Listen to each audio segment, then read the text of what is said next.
Well done, man. Well done. Nice. Well done. Thank you. Yeah, well done, Sash. I want to say, like, all of these guys who are getting up and speaking today, it's not a hard thing to do. I'm very nervous myself. I've had probably as much caffeine as I had last month this morning, so I'm a little bit wired.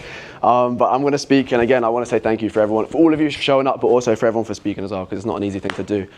So yeah, I want to get into the talk. I obviously introduced myself earlier. I'm Seth. I'm a 19-year-old creator. I'm a founder, but that's not who I am. I think we aren't our labels, we aren't our names, we aren't our age, we are our stories. And we decide where we can go with our stories, we decide it. So I want to talk in this talk about the pain of becoming yourself, basically. But I want to reframe that because it is so hard to become ourselves, to become the true version of ourselves. You can already hear the way Sash is speaking, Frost is speaking. We all come together for such a similar reason, which is just to be ourselves. And it's days like today so that it changes that sentence from the pain of becoming yourself to the art of becoming yourself. And that's really what I want to speak out today, is the art and the creation that goes into who you are, all right? So I'm going to tell you a little bit of a story about who I am. I started creating when I was 8 years old. I think it was maybe 6 or 8 maybe. Started a YouTube channel, massively inspired by the Sidemen. Me and my brother just started a YouTube channel, again, very, very young.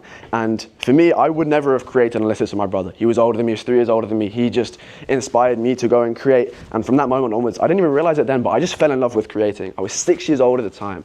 From then till now, I've created 3,500 videos. I don't know why, but I've kept a count because I just love videos, I love creating. And that's something that always stuck with me from when I was 6. I went on to different things. I started doing car washing business when I was 8.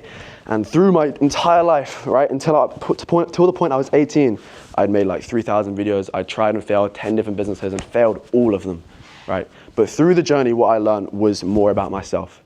And I think the biggest moment in my life was almost when I decided to take path 2 over path 1.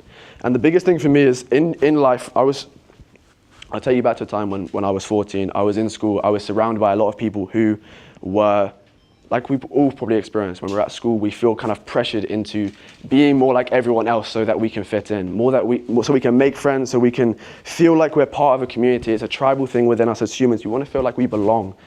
And when we are the ones in school or in different situations who are different, who are standing out, it feels like exposing. It feels like you're isolated. It feels like you're not the one who's meant to be there. And when I was 14, I very much experienced that. I was doing a lot of things, and I just ended up getting to the point where I wasn't happy with the person I was looking back in the mirror. I was small. I was kind of fat at the time. I didn't like the haircut I had, and everything that I hated about me was the result of other people's thinking. I couldn't trust myself. I couldn't trust my own intuition because all of the things that I didn't like about me were the result of other people's thinking.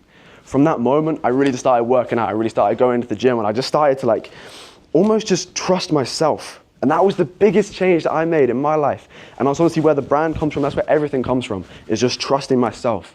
When I was 14, when I was 15, when I was 16, all I was doing was just trusting myself. I was working out every single day, and I just didn't listen to anyone. Everyone was telling me, oh, gym is with this, and this, and I wanted to, just telling me to stop doing it or whatever. Like, oh, don't grow out your hair. I want to try out different things. And they were telling me no. And that was my perfect reason to go and say, you know what, I'm going to do that. I'm going to do that just to prove that I can choose. Even if I want to be like somebody else, I don't even give a fuck anymore. I'm sorry for swearing, but I speak like that because I speak with intention, I speak with passion, and I really believe that just choosing yourself is the biggest thing that you can do. Choose yourself and live true to yourself. So that's kind of what I want to speak about. When I was 16, I really started to create content more and more and more. I was getting very, very consistent. And I was that kid in school with the YouTube channel who was just getting absolutely bullied for it. I would walk up in school. I remember this one morning, it was like a Wednesday morning. I walked straight into form. I was a little bit late. What do I see on the whiteboard? Someone's playing my YouTube video that I posted the weekend. Brilliant. I walk in, they're drawing on the board, they're drawing faces on my face, they're laughing as soon as I come in. And I walk in, it's like, yeah, I'm here guys, thanks, this is awesome. And I have to live with these people every day for years. For 2 years, I was literally sitting next to these same people that I knew just thought I was a joke for pursuing what I wanted to pursue. But for me, that gave me so much of a passion, so much of a drive to make sure that it worked. I knew that I was doing what I wanted to do. I trusted in myself. I believed in my heart, and I could just use that as my guidance. And that's one of the biggest things I've learned as well. Now, building the brand, building different companies, posting content, building events like this, one of the biggest things I always do and I always come back to is a decision-making framework that I like to just call, does it align with me? Does it align with my why? Sash spoke about the why from earlier. And when in life you are faced with a decision that you don't know what to take, just ask yourself, is this actually my choice? Is this actually what I want to do? And you can base your decisions based on what your why is and based on what your intention for your own life is.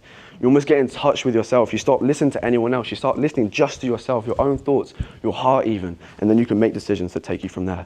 And that's what I realized I was doing. I didn't know it consciously, so I was just trusting myself. I was posting videos every single day. I would go to school, do my homework as quick as possible. I'd get home, post 3 videos, and do the same thing every day. And I did that for 2 years, and I grew to 600 followers. Fucking terrible. 600 followers. It's like most of them are bots anyway. Most of them are just like random accounts, like just didn't even know me. And what I knew that I was doing throughout that time is I was doing what I wanted to do, i.e. posting content, but I was actually just copying other people. I was looking at what videos are working the best, and I was just copying other people's content because I saw it working, and I was like, okay, I can do that. I can, as Sash was saying, I would do the same thing as you, screen record videos, upload them into my editing software, and just get rid of their footage and put mine over the top. And I was like, no wonder why it's not working. I would just create so much content that wasn't me. This is when I literally did that for 2 years. I had no idea what I was doing at the time. I was just creating so many different videos.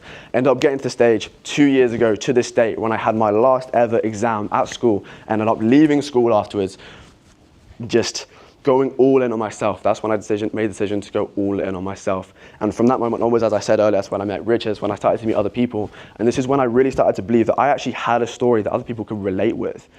So I was like, fuck this. I don't even enjoy the content that I'm making because it looks like everyone else. I'm not coming up with my own ideas. I'm not making art. I'm just producing. There's no art within that. This is when I really started to focus on telling my own story, literally putting myself on the line, really building that vulnerability in my content, started to be me. And literally, as I said earlier, within the first month, I'd grown to like 2,000 followers. People were reaching out to me in my DMs. People could see that I was valuable in whatever I was selling at the time. And they started to pay me. I started to make money online for the first time in my life because actually I was just showing up and being myself. And that's one of the best things you can do. Whether you're here trying to make connections, trying to build a personal brand, trying to build a business, just be you.